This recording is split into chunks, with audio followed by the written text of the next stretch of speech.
매일 성경과 함께하는 오늘의 큐티 시간입니다. 8월 30일 오늘의 말씀은 시편 135편 1절에서 21절입니다.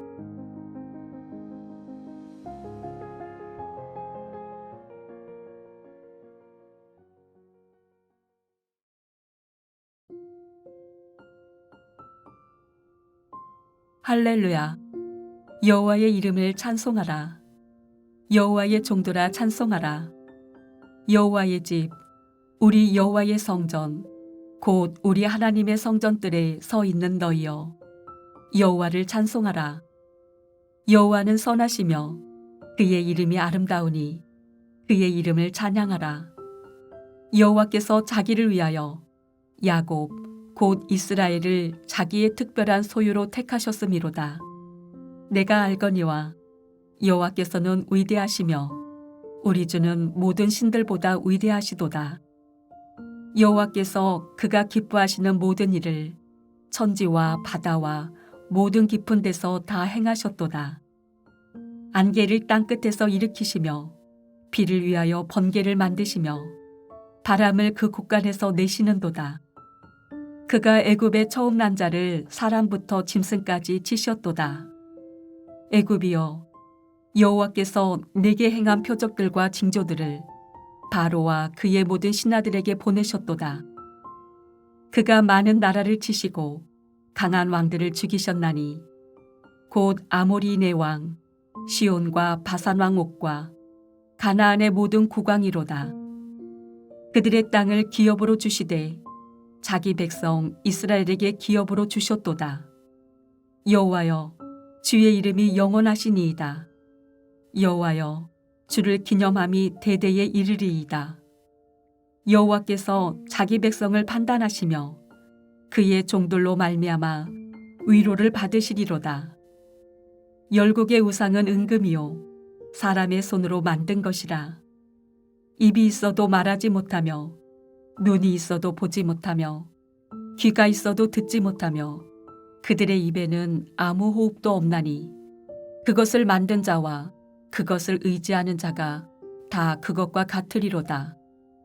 이스라엘 족속아, 여호와를 송축하라. 아론의 족속아, 여호와를 송축하라. 레위 족속아, 여호와를 송축하라. 여호와를 경외하는 너희들아, 여호와를 송축하라. 예루살렘에 계시는 여호와는 시온에서 찬송을 받으실지어다.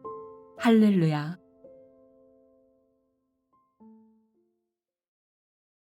안녕하세요. 8월 30일 토요일입니다. 오늘도 우리의 삶이 하나님을 향한 찬양으로 가득 채워지기를 바라고 기도합니다. 시편 135편은 하나님을 향한 찬양을 촉구하는 것으로 시작해서 다시 찬양을 촉구하는 것으로 마무리됩니다. 시인은 우선 여호와의 종들에게 4번이나 반복해서 찬양을 촉구합니다. 하나님의 종이라면 반드시 하나님을 찬양해야 함을 강조하는 것입니다. 하지만 시인은 하나님의 종이라고 해서 이유도 모른 채 무작정 하나님을 찬양하는 것은 원하지 않았습니다. 그래서 3절부터 하나님을 찬양할 수밖에 없는 이유를 설명합니다. 하나님을 찬양해야 하는 이유는 첫째, 하나님이 선하시고 그의 이름이 아름답기 때문입니다. 선하심과 아름다움은 사실상 동의어로서 하나님께서 이스라엘을 당신의 소유로 택하셨다는 사실과 연결됩니다. 하나님은 이스라엘이 특별해서 이스라엘이 선택받을 만한 조건을 갖췄기 때문에 선택하시지 않았습니다. 오직 하나님의 선하심으로 아무 조건 없이 그들을 택하셔서 자기 백성으로 삼아 주셨습니다. 하나님을 찬양해야 하는 두 번째 이유는 하나님이 모든 신들보다 위대하시기 때문입니다. 하나님이 모든 신들보다 위대하시다는 사실은 그분의 창조 사역으로 드러났습니다. 하나님은 원하시는 것을 다 창조하시고 친히 다스리고 계십니다. 하나님의 다스림은 땅과 바다, 하늘까지 모든 피조 영역에서 발휘됩니다. 반면 다른 신들은 은과 금으로 만들어진 것으로 말하거나 보거나 듣거나 숨쉴 수도 없는 죽은 존재들입니다. 따라서 다른 신에게 올릴 찬양은 없습니다. 오직 살아계시고 다스리시는 하나님만이 찬양받으시기에 합당한 분입니다. 하나님을 찬양해야 하는 세 번째 이유는 하나님께서 자기 백성들을 위해 일하셨기 때문입니다. 하나님은 애굽의 노예로 살던 이스라엘을 구원하셨고 광야 시대와 정복 시대를 지나며 수많은 이스라엘의 대적들을 물리쳐 주셨습니다. 그리고 마침내 자기 백성에게 가나안을 기업으로 주셔서 나라가 되게 하셨습니다. 비천한 노예를 자유인으로, 광야에서 방황하던 자들을 하나님 나라 시민으로 변화시켜 주신 것입니다. 그러므로 하나님의 종들은 하나님이 베풀어 주신 구원과 보살핌을 기억하고 마땅히 이에 합당한 찬양을 하나님께 드려야 합니다. 하나님을 찬양해야 하는 네 번째 이유는 하나님께서 자기 백성을 확실히 판결하시고 동시에 긍휼히 여겨주시기 때문입니다. 이스라엘은 하나님의 공정한 판결로 인해 죄를 멀리할 수 있고 하나님의 긍휼로 인해 회복을 경험할 수 있습니다. 결국 판결도 긍휼도 모두 이스라엘을 지키시는 하나님의 은혜입니다. 따라서 이 사실을 삶 속에서 경험하고 있던 이스라엘은 하나님을 찬양할 수밖에 없습니다. 이제 하나님을 찬양해야 하는 이유를 세세히 열거했던 시인은 다시 한번 찬양을 촉구합니다. 그리고 이스라엘의 찬양은 시온에 거하시는 하나님께 올려집니다. 하나님께서 저 멀리 하늘 보좌에서 찬양을 받으시는 것이 아니라 시온, 곧 이스라엘 가운데서 찬양을 받으신다는 사실은 시인에게 하나님을 찬양해야 할 마지막 이유가 됩니다.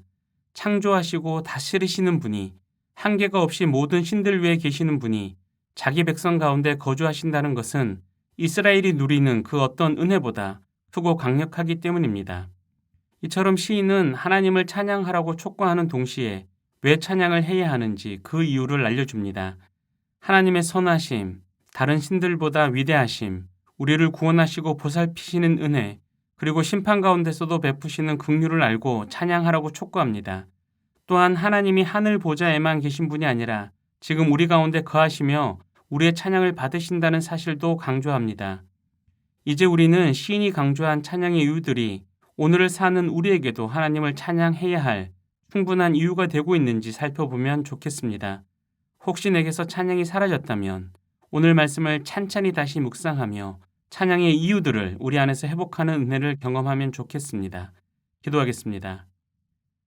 선하고 위대하신 하나님, 우리를 택하시고 구원하시며 날마다 지켜주시는 은혜에 감사합니다. 우리 가운데 거하시며 우리를 공의와 긍휼로 다스리시는 주님과 동행하며 오늘 하루 우리 삶을 하나님을 향한 찬양으로 가득 채워 주옵소서. 예수님의 이름으로 기도합니다. 아멘.